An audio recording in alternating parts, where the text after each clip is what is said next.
Hey everyone, welcome back to another video. Today we're going to tackle a common problem that many of you may have encountered while building Flutter apps, working with cards, containers, and borders. If you've ever tried to customize the look and feel of your app's UI elements, chances are you've run into some issues trying to get everything just right. In this video, we'll dive into the world of Flutter layout widgets and explore some common pitfalls and solutions for getting your cards, containers, and borders looking exactly how you want them. So let's start with the basics.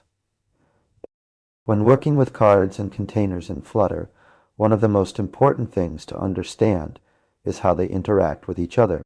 Think of a card as a widget that provides a basic material design layout structure. It's got a background color, some padding, and maybe some elevation or shadowing. On the other hand, a container is more like a blank slate. You can add any child widget you want to it and customize its appearance using properties like width, height, color, and margin. Now, when you try to combine these two widgets, things can get a little tricky. For example, let's say you want to create a card that has a custom border around it. You might think to wrap the card in a container, set the container's decoration property to a box decoration with a border, and voila! However, if you try this approach, you'll quickly realize that the border doesn't quite look right. It's either cut off by the card's padding or overlapping with its elevation.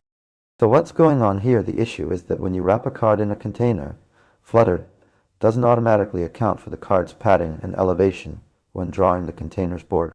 This means that if you want to create a card with a custom border, you need to take these extra layout elements into consideration. One approach to solving this problem is to use a single widget, either a card or a container, and customize its appearance using properties like shape, elevation, and margin. For example, instead of wrapping a card in a container with a border, you could simply set the card's shape property to rounded rectangle border and adjust its elevation to create a similar visual effect. Another approach is to use a combination of widgets, but make sure to carefully consider how they'll interact with each other. For instance, if you do need to wrap a card in a container, try setting the container's padding property to 0. This will ensure that the border isn't cut off by the card's padding. To summarize, when working with cards and containers in Flutter, it's essential to understand how they interact with each other. If you're trying to create a custom border around a card, be aware of the extra layout elements like padding and elevation that can affect its appearance. To avoid common pitfalls, consider using a single widget and customizing its properties, or carefully combining multiple widgets while taking their interactions into account. That's all for today's video.